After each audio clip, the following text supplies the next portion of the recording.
Thank you, sir. I welcome you all to this discussion and this very important side event that we have organized, especially for to discuss and highlight the gross human rights violations that are taking place in Balochistan. I'm going to give you some background on the situation, and then also I'm here to answer the questions if you have any. So we are going to discuss the worst and horrifying, but unfortunately the most ignored human rights abuses in the world. I'm talking about Balochistan, where a human tragedy is taking place as we speak. Military operations against civil populace, looting and burning of villages, enforced disappearances and extrajudicial murders of political activists, mass abductions of women and children, discovery of mass graves, and recovery of bullet-riddled and mutilated dead bodies have become a part of daily life in Balochistan.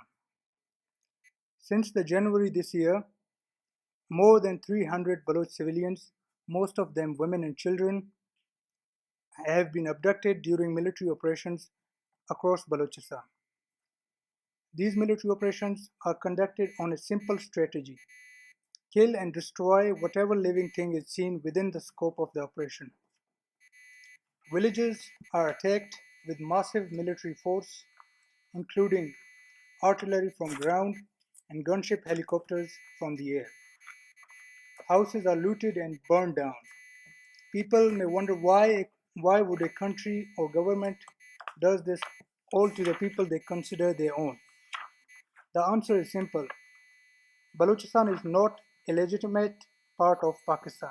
It was illegally and forcefully occupied, and it is treated as a colony where the Pakistani occupational forces subject the people in extreme atrocities and exploit their land and nature resources.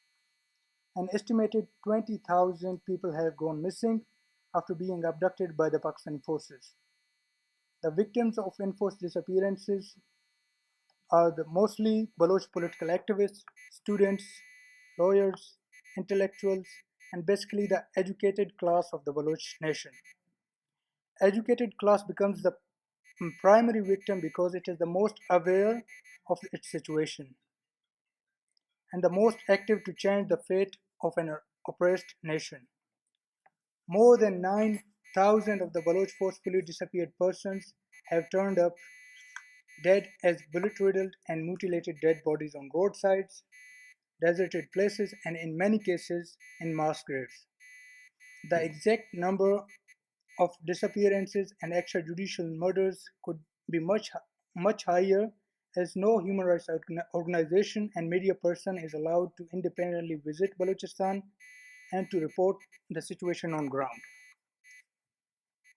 Many areas like Dera Bugti, Nasirabad, Avaran, Makran are literally no-go zones for not only human rights groups and media, but also for anyone who is not from the area itself.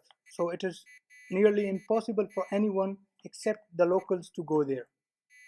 This is happening since the assassination of veteran Baloch leader and founding father of the movement for Baloch rights, Nawab Akbar Bugti, in a military operation on 26th of August 2006. Shahid Nawab Akbar Bugti was a giant political figure of Balochistan who spent years behind bars for his cause.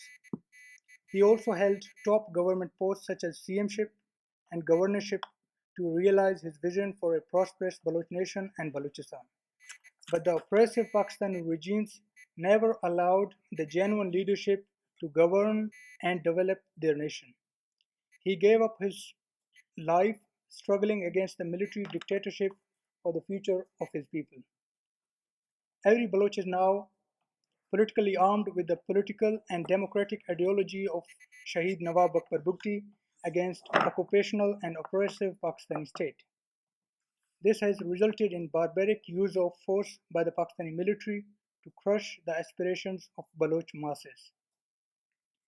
Here we should not forget what the Pakistan Army did to Bengali people during the struggle for rights in 1970s, which later turned into a successful independence movement. Pakistani military massacred 3 million Bengalis and raped 300,000 Bengali women and girls from age of 5 to 80 years old within few months in order to suppress the freedom movement there. Bengalis were the majority in Pakistan, and this was what the Punjabi establishment did to them. The Baloch hardly make up 5% of the Pakistani population and own the 50% of the landmass, which is rich in all kinds of natural resources. Bengalis were thousands of miles away, while the Baloch only next door. Bangladesh bathed in blood by a few divisions of the army, while the Baloch now face a nuclear-armed military, also known as the father of terrorism. They have already started repeating Bangladesh and Balochistan. As I mentioned before, the recent abduction of women and children is an alarming sign of those horrors. Discovery of mass graves raises fears that all 20,000 Baloch who went missing after being abducted by the army might long be buried in the mountains of Balochistan. The international community has unfortunately turned a blind eye toward the systematic genocide which is taking place in Balochistan.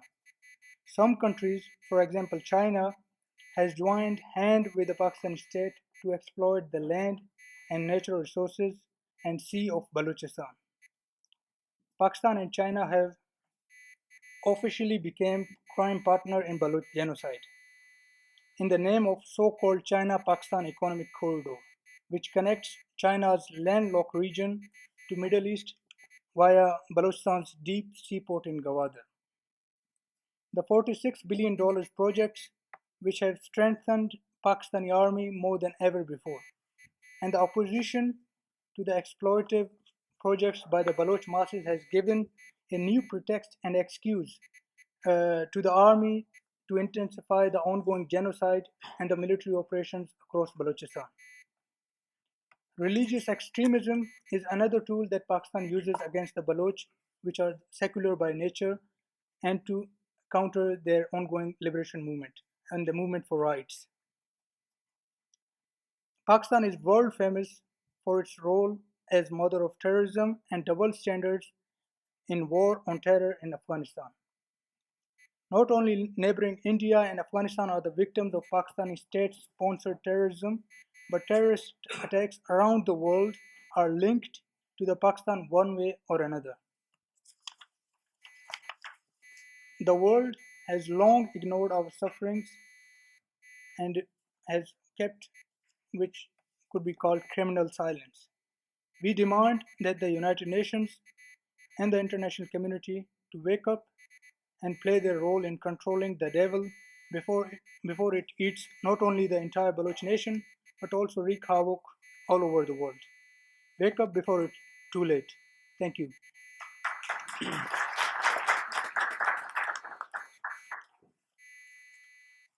Thank you very much, Mr. Abdul.